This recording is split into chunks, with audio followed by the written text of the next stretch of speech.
ప్రేక్షకులందరికీ నమస్కారం. ఈరోజు మన స్టూడియోలో ప్రముఖ ఆధ్యాత్మికవేత్త, ఆస్ట్రాలజర్ బ్రహ్మశ్రీ సుభాష్ శర్మ గారు మనతో ఉన్నారు. గురుగారితో మాట్లాడేద్దాం. నమస్కారం గురుగారు. శ్రీమాత్రేనమండి. గురుగారు, జూలై మాసం, ఆషాఢ మాసం ధనుసు రాశి వారి పరిస్థితి ఏ విధంగా ఉండిపోతుంది? అర్ధాష్టమ శనిలో ఉన్నారు, ఎలాంటి జాగ్రత్తలు తీసుకోవాలి? ప్రజెంట్ గ్రహస్థితి బట్టి వీళ్ళకి ఎలాంటి పరిస్థితులు ఎదురయ్యే అవకాశం కనిపిస్తుంది? ఎలాంటి రెమెడీస్ వీళ్ళు పాటించాలి గురుగారు? తప్పకుండా తెలియజేస్తారని ముందుగా ప్రేక్షకులందరికీ శ్రీమాత్రే నమః, శ్రీ గురుభ్యో నమః. జ్ఞానినాంనపి చేతాంసి దేవీ భగవతీ హిస బలాయ కృష్యమోహాయ మహామాయ ప్రయశ్చతి. ముఖ్యంగా ధనస్సు రాశి వారి యొక్క స్వభావం ఎలా ఉంటుందంటే, మృదు స్వభావం కలిగినటువంటి వారు, మంచి నేర్పరి కలిగినటువంటి వారు, అలాగే ఆలోచన పరంగా కూడా మంచి సిద్ధాంతాలు కలిగినటువంటి వారు ఈ ధనస్సు రాశి వారు. వీరు ఒకే మాట మీద ఉండేటటువంటి వ్యక్తులు. అదే రకంగా ఏదైనా మాట అనుకున్నారు అంటే అదే నిలకడగా ఉండేటటువంటి స్వభావం కలిగినటువంటి వారు ధనుస్సు రాశి వారు. వీళ్ళు ఏ పని చేపట్టినా కూడా ఆ పని అయ్యేంత వరకు వేరే పని పెట్టుకోలేనటువంటి వారు ధనుస్సు రాశి వారు. అలాగే వీళ్ళకు ఉద్యోగము, అలాగే వాళ్ళ జీవిత ప్రయాణము ఎలా ఉండాలి అంటే ఒక సిస్టమేటిక్గా ఉండాలి. వీళ్ళ యొక్క జీవన విధానంలో ఏదైనా కూడా ఇతరులకు మంచి నేర్పేలా ఉండాలి, ఇతరులకు మనం ఒక రోల్ మోడల్లా ఉండాలి అనేటటువంటి వ్యక్తిత్వం కలిగినటువంటి వారు ఈ ధనుస్సు రాశి వారు అని చెప్పుకోవచ్చు. ధనస్సు అంటే చాలా ఈ విల్లు ఉంటుంది కదా, అలా అంటే ఏదైనా ముక్కుసూటిగా మాట్లాడేటటువంటి తత్వము, ఏదైనా కూడా మంచి అయితే మంచి చెప్పేవారు, చెడునైనా సరే ఇలా చేసావు తప్పురా నాయన అని చెప్పేసేటటువంటి వారి యొక్క స్వభావంలో ఈ ధనుస్సు రాశి వారు ఒకరు ఉంటూ ఉంటారు. చిన్నప్పటి నుండి చాలా కష్టాలు పడి ఒడిదొడుకులు ఎదుర్కొని ఎన్నో రకాల సమస్యలను అధిగమించి ఒక కొలికి వచ్చేటటువంటి సరికి వీళ్ళకు దాదాపుగా వీళ్ళ జీవితంలో 28 సంవత్సరాల తర్వాతనే వీళ్ళ జీవితంలో స్థిరపడేటటువంటి అదృష్టం వీళ్ళ జీవితంలో ఏర్పడడం ప్రారంభమవుతుంది. అలాగే వీళ్ళు చిన్ననాటి నుండి పడినటువంటి కష్టాలు భవిష్యత్తులో పడకూడదని చెప్పేసి ఒక ప్రణాళిక వేసుకుంటూ ఉంటారు. జీవితంలో మంచిగా ఉండాలి, మంచి సంపాదించాలి, ఒక ఇల్లు, అలాగే మన జీవితానికి సరిపడినటువంటి డబ్బు అనే అన్ని రకాలుగా ఒక ప్లానింగ్ రూపకంగా వెళ్ళేటటువంటి వారు ఈ ధనుసు రాశి వారు అని చెప్పవచ్చు. అలాగే ఇప్పుడు ధనుసు రాశి వారికి అర్ధాష్టమ శని అనేటటువంటిది ప్రారంభమైంది. ఈ అర్ధాష్టమ శని ప్రభావం అనేటటువంటిది కొద్దిగా ఒడిదొడుకుల్ని ఇచ్చేటటువంటి స్థానం. కాబట్టి ఈ అర్ధాష్టమ శని వల్ల ఇప్పుడున్నటువంటి ప్రజెంట్ సిచ్యువేషన్లో కొన్ని ఇబ్బందులు మొదలవ్వడము, ఆర్థిక పరంగా లేదు అనుకుంటే అనుకున్నటువంటి పనులు నెమ్మదిగా వెళ్ళడము. ప్రజెంట్ ఉన్న గ్రహస్థితి కూడా ఈ అర్ధాష్టమ శని నుంచి కాపాడలేదంటారు, అంటే అనుకూలంగా అంతగా లేదంటారు. అంటే ఏదైనా కూడా ప్లానెటరీ పొజిషన్లో గ్రహ సంచారాన్ని బట్టే మనిషి యొక్క భవిష్యత్తు నిర్ణయించబడుతుంది. అది నమ్మినా నమ్మకపోయినా గ్రహాలు ఎప్పుడైతే సంచరించబడతాయో దాని యొక్క పొజిషన్ ఏ ఆకారంలో ఉందో దాని యొక్క ప్రభావాన్ని బట్టే మనిషి యొక్క గ్రహస్థితులు. ఇప్పుడు మనిషికి గ్రహస్థితి అని అంటాం. ఎందుకు అంటే గ్రహాలలో జరిగేటటువంటి మూమెంట్స్, అంటే కదలికలు, గ్రహాల్లో జరిగేటటువంటి మార్పులు అవన్నీ కూడా ప్రకృతి మీద, భూమి మీద, నేచర్లో నివసించే పశుపక్షాదుల మీద, అలాగే మనుషుల మీద, అన్నిటి మీద ప్రభావం చూపించేటటువంటిది ప్లానెటరీ పొజిషన్. ఇప్పుడున్నటువంటి దశలో వాళ్ళకు ఒడిదుడుకులు అంటే కొన్ని కష్ట నష్టాలు, సుఖ దుఃఖాలు అనేటటువంటి ప్రారంభమయ్యేటటువంటి రోజు. కాబట్టి ఇప్పుడున్నటువంటి ఈ అర్ధాష్టమ శని వల్ల కొద్దిగా ఇబ్బందులు అయితే ఎదుర్కొంటారు. ఈ మాసం అయితే కొంచెం జాగ్రత్తగా ఉండాలి. ఎందుకంటే దెబ్బలు తాకడము, యాక్సిడెంట్లు జరగడము, లేనిపోని సమస్యల్లో ఇరుక్కోవడం, పోలీస్ స్టేషన్లు, కోర్టు వ్యవహారాదులు, అనవసరమైనటువంటి తలనొప్పిని దగ్గర తీసుకోవడం, ఇవే ఉంటూ ఉంటాయి.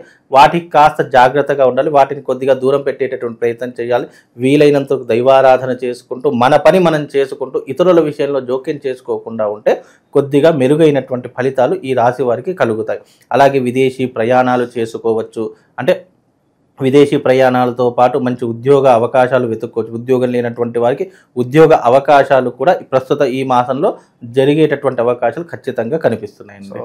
ఇన్వెస్ట్మెంట్స్ పరంగా ఏదన్నా సూచన ఏదన్నా ఉందా గురుగారు? ప్రస్తుతానికి ఈ అర్ధాష్టమ శని వల్ల ఏమవుతుంది అని అంటే కనుక మనము ఎన్నో చెయ్యాలి, ఎన్నో రకాలుగా ముందుకెళ్ళాలని ఆలోచన ఉండడం ఒక వ్యక్తి అయితే, ఆలోచన వచ్చేసరికి ఆచరిద్దాం అనుకునేసరికి దేంట్లో ఇన్వెస్ట్మెంట్ పెట్టినా కొద్దిగా నష్టం రావడము, లేదా అనుకున్నటువంటి పనులు స్లోగా నెమ్మదిగా వెళ్ళడము, ఇన్వెస్ట్మెంట్లు స్టక్ అయిపోవడము, ఇలాంటి పరిస్థితులు ఎక్కువగా జరుగుతూ ఉంటాయి. లేదంటే అనారోగ్య పాలు, లేదా హాస్పిటల్కు ఎక్కువగా ఖర్చు పెట్టడము, ఇలాంటివి జరిగేటటువంటి అవకాశాలు ఈ యొక్క జాతకులకు ఎక్కువగా కనిపిస్తూ ఉంటాయి. కనుక కొద్దిగా ఇన్వెస్ట్మెంట్ పెడితే గనక ఆచితూచి అడుగు వేయాలి. ఏదైనా 1-2 సార్లు ఆలోచన చేసుకోవాలి. ఇప్పుడున్నటువంటి ఈ మాసంలో వీళ్ళకు కొన్ని ఇన్వెస్ట్మెంట్లు అనేటటువంటి కొన్ని నష్టాన్ని కలగజేస్తాయి. కాబట్టి ఈ ఒక మాసం ఆగిన తర్వాత శ్రావణ మాసం కానీ లేదు అంటే ఆశ్వీజ మాసం కానీ ఆ మాసాలలో ఇన్వెస్ట్మెంట్ పెడితే కొద్దిగా కలిసి వచ్చేటటువంటి అవకాశం ఉంటుంది. ఇప్పుడున్న ప్రస్తుత కాలంలో వీళ్ళు ఇన్వెస్ట్మెంట్ పెట్టకుండా న్యూట్రల్గా ఉండడం చాలా ఉత్తమం. అంటే శుభకార్యాలకు జరగడానికి ఏదైనా ఆస్కారం కనిపిస్తుంది? తప్పకుండా శుభకార్యాలు, ఇంటి యందు వివాహాది శుభకార్యాలు కానివ్వండి, గృహప్రవేశాలు కానివ్వండి, ఇలాంటి శుభకార్యాలు చేసుకుంటూ ఉంటారు. అలాగే విందులు వినోదాల్లో ఎక్కువగా పాలు పంచుకుంటూ ఉంటారు. బంధువులలో ఉన్నటువంటి వాళ్ళ శుభకార్యాలు వీళ్ళు కూడా పాలు పంచుకోవడం జరుగుతూ ఉంటుంది. ఇక రాబోయేటటువంటి రోజుల్లో వీళ్ళ ఇంటి యందు కూడా ఏదో ఒక రకమైన శుభకార్యము లేదా అదృష్ట యోగం అనేటటువంటిది కలిగే సూచనలు ఈ యొక్క రాశి వాళ్లకు చాలా స్పష్టంగా కనిపిస్తుంది. అర్ధాష్టమ శని వల్ల కొద్దిగా ఇబ్బందులు అనేటటువంటివి మొదలవుతాయి తప్ప అంతకు మించి వీళ్ళకి ఎలాంటి ఇబ్బందులు ఉండవు. ఎన్ని ఒడిదుడుకులైనా కూడా ఎదుర్కొనేటటువంటి శక్తి సామర్థ్యాలు అయితే వీళ్ళకి తప్పకుండా కలదు. ఎందుకంటే మంచి నాలెడ్జ్ పర్సన్ వాళ్ళు, మంచి ఆలోచన కలిగినటువంటి వారు, ఏది మంచి ఏది చెడు అని స్పష్టంగా నిర్ణయం తీసుకునేటటువంటి వాళ్ళు ఈ ధనుసు రాశి వారు చాలా ముందంజలో ఉంటారండి. గురుగారు, చిక్కుముడులని తొలగిపోవడానికంటే కోర్టు సమస్యలు కావచ్చు, ఏదైనా ల్యాండ్ ప్రాబ్లమ్స్ ఉన్నాయి, ఇవన్నీ క్లియర్ అవడానికి ఎంత సమయం పట్టొచ్చు అంటారు రఫ్గా వీళ్ళకి? దాదాపుగా ఇప్పుడున్నటువంటి ఈ శని ప్రభావం వల్ల సంవత్సర కాలం పడుతుంది. ఇంకా సంవత్సర కాలం వీళ్ళకి ఏంటి అని అంటే కనుక కొద్దిగా ఇబ్బందులు, కోర్టు కేసులు కానీ, పోలీస్ స్టేషన్ వ్యవహారాలు, అనవసరమైనటువంటి నీలాప నిందలు అనుభవించడం, అంటే చెయ్యని తప్పుకి కూడా కొన్ని సార్లు మనం నీలాప నిందలు అనుభవిస్తాం.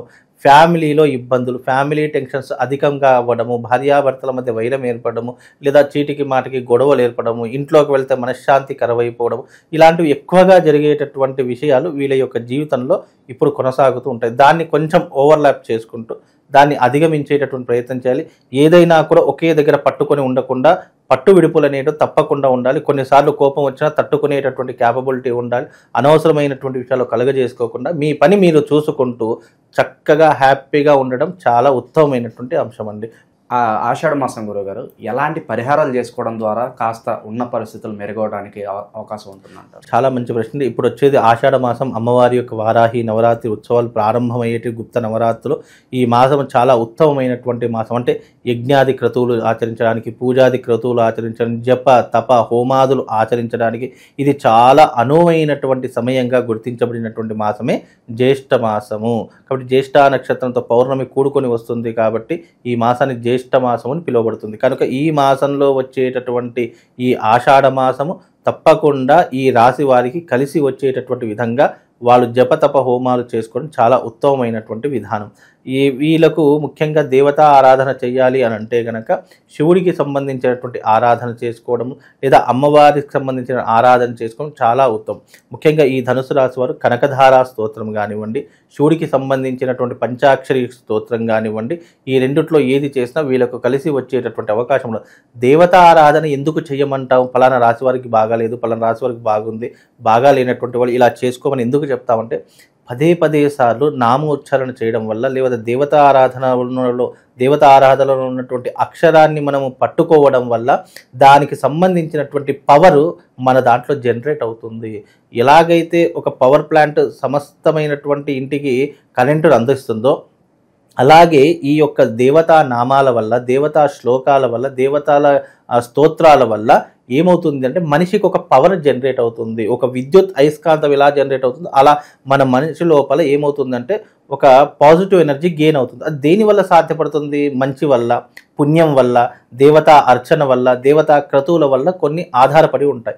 కాబట్టి అలాంటివి పట్టుకోవడం ద్వారా, అలాంటివి చేయడం ద్వారా మనకున్నటువంటి నెగిటివ్ ఇంపాక్ట్ మన దాకా రాకుండా మనల్ని రక్షించే ఒక ప్రొటెక్షన్ లా ఏర్పడుతుంది. కాబట్టి అందుకే నీ జాతకం బాగా లేనప్పుడు, నీ రాశి బాగా లేనప్పుడు దేవతా ఆరాధన, దేవతా స్తోత్రమో, దేవతా నామాలో, దేవతకు సంబంధించినటువంటి ఏదైనా క్రతువులో ఆచరించడం వల్ల మనకు జాతక లోపాలు ఏవైతే ఉన్నాయో అవి కొద్ది వరకు సమసిపోయేటటువంటి అవకాశం ఉంది. కాబట్టి ఈ చెప్పినటువంటి కనకధారా స్తోత్రం కానీ, శివ పంచాక్షరి స్తోత్రం కానీ చేసుకునే ప్రయత్నం చేస్తే కొంతవరకు ఉపశమనం కలుగుతుంది. గురుగారు, పనులు ఏమన్నా ముందుకెళ్ళపోయినా నెగిటివ్ ఎనర్జీ అనేది ఒక నరదృష్టి అనేది ఒక ప్రధాన కారణంగా చెప్తారు. దీన్ని తప్పించుకోవడానికి ఏదన్నా ఉంటుందా? తప్పకుండా ధనుస్సు రాశి వారికి ఒక సజెస్ట్ చేస్తాను. కరంగళి మాల అనేటటువంటిది ఒకటి ఉంటుంది. అది చాలా పవర్ఫుల్ మాల. ఆ మాలను మామూలుగా ఆ కరంగళి మాల ఈ రకంగా ఉంటుంది. ఈ కరంగళి మాలను ధరించుకోవడం వల్ల వాళ్ళకు కొద్దిగా నెగిటివ్ ఇంపాక్ట్ ఏదైతే ఉంటుందో దాని నుంచి బయటపడగలుగుతారు. అలాగే వీళ్ళకి అర్ధాష్టమ శని నడుస్తుంది కాబట్టి అర్ధాష్టమ శని ఉన్నటువంటి వాళ్ళు ఈ కరంగళి మాలను ధరించుకోవడం వల్ల కొంతవరకు ఉపశమనం కలిగి చేయబోయేటటువంటి పనులలో కానివ్వండి, రాబోయేటటువంటి ఏదైనా ఉద్యోగంలో కానీ, లేదంటే ప్రమోషన్స్లో కానీ ఆటంకాలున్నా, ఏదైనా ఇబ్బందులున్నా వాటన్నిటిని కూడా అధిగమించేటటువంటి శక్తి దీని ద్వారా కలుగుతుంది. ఇది జపతప హోమాలు చేసే వేసుకోవాలి. మామూలు షాపులో కొనుక్కున్నామంటే వేసుకున్నామంటే మాత్రం కుదరదు. ఎందుకంటే దైవికపరమైనటువంటి ఏ వస్తువుకైనా అందులో శక్తిని ఆపాదన చేయకపోతే అది కేవలం ఒక వస్తువులా మాత్రమే ఉంటుంది. ఆ వస్తువుకి జీవకళ ఉట్టిపడాలి, దాంట్లో ఉన్నటువంటి పవర్ జనరేట్ కావాలంటే తప్పకుండా జపతప హోమాలు చేసే ఆ మాలను వేసుకుంటే దానివల్ల ప్రయోజనం కలుగుతుంది. చాలామంది కరంగలి మాల వేసుకున్న వాళ్ళు ఇవన్నీ నియమాలు పాటించాలా, ఏమి నియమాలు అవసరం లేదా అని చాలామంది ఫోన్లు చేస్తూ ఉంటారు. తప్పకుండా దైవికపరమైనటువంటి ఏ వస్తువైనా నీ మెడలో ఉంటే నియమాలు తప్పకుండా పాటించాలి. నియమాలు పాటించకుండా నేను అది చేస్తాను ఇది చేస్తాను అంటే దాంట్లో ఉన్నటువంటి జీవకళ కాస్త వెళ్ళిపోయి అది కేవలం ఒక వస్తువులా, ఒక ఆకర్షణీయమైనటువంటి వస్తువులా మాత్రమే నీ మెడలో అలంకరణ వస్తువులా ఉంటుంది తప్ప దానివల్ల ప్రయోజనం ఏమీ ఉండదు. కాబట్టి తప్పకుండా ఏది ధరించినా, రుద్రాక్ష ధరించినా తప్పకుండా నువ్వు దానికి సంబంధించిన నియమాలు పాటించాలి. కరంగలి మాల ధరించినా దానికి సంబంధించిన నియమాలు పాటించాలి. నువ్వు ఒక అమ్మవారి యొక్క లాకెట్ ధరించినా తప్పకుండా నియమాలు పాటించాలి. ఎందుకంటే ఒక దైవికపరమైనటువంటి వస్తువు నీ మెడలో ఉన్నప్పుడు దాన్ని నువ్వు గౌరవించినప్పుడు, దాన్ని నువ్వు శ్రద్ధగా చూసుకున్నప్పుడు అది కూడా నిన్ను ప్రొటెక్ట్ చేస్తుంది. ఏ రకంగా ఒక గుడికి వెళితే అయ్యో మాంసం తినకూడదు, గుడికి వెళ్ళాలి, గుడికి వెళ్తున్నాను, అయ్యో నేను ఏమీ ఉపవాసం ఉండి వెళ్తే నాకు పుణ్యం వస్తుందని ఎలాగైతే మనసు చెప్తూ ఉంటుందో అలాగే నీ శరీరం మీద ఒక దైవికపరమైన అంటే నువ్వు ఏదైతే మంచి కోసం అని వేసుకుంటున్నావో ఆ మంచి నీ జీవితంలో జరగాలంటే తప్పకుండా దానికి తగినటువంటి నియమాలు పద్ధతులు పాటిస్తేనే దానికి శక్తి అనేటట్టు జనరేట్ అయ్యి నీ జీవితాన్ని అద్భుతంగా తీర్చిదిద్దు. గురుగారు, ఎస్పెషల్లీ రాశి వాళ్ళు ఏ పని మొదలుపెట్టినా కూడా కాస్త అనుకూలత ఉండడానికి నిత్యం చదువుకోవడానికి ఏదైనా మంత్రం ఉంటుందా గురుగారు? తప్పకుండా ఉంటుందండి. వీళ్ళ అర్ధాష్టమ శని ప్రభావం ఉంది కాబట్టి ఓం నీలాంజన సమాభాసం రవిపుత్రమిమాగ్రజం ఛాయామార్తాండ సంభూతం తం నమామి శనైశ్చరం అనేటటువంటి మంత్రాన్ని చదువుకోవడం, లేదా ఓం ద్రాం ద్రీం ద్రౌం శనైశ్చరాయ నమః, ఓం ద్రాం ద్రీం ద్రౌం శనైశ్చరాయ నమః అనేటటువంటి బీజ మంత్రాన్ని చదువుకున్న వీళ్ళ జీవితంలో ఏలినాటి శని ప్రభావం తగ్గుముఖం బట్టి అదృష్ట యోగాన్ని కలిగిస్తుంది.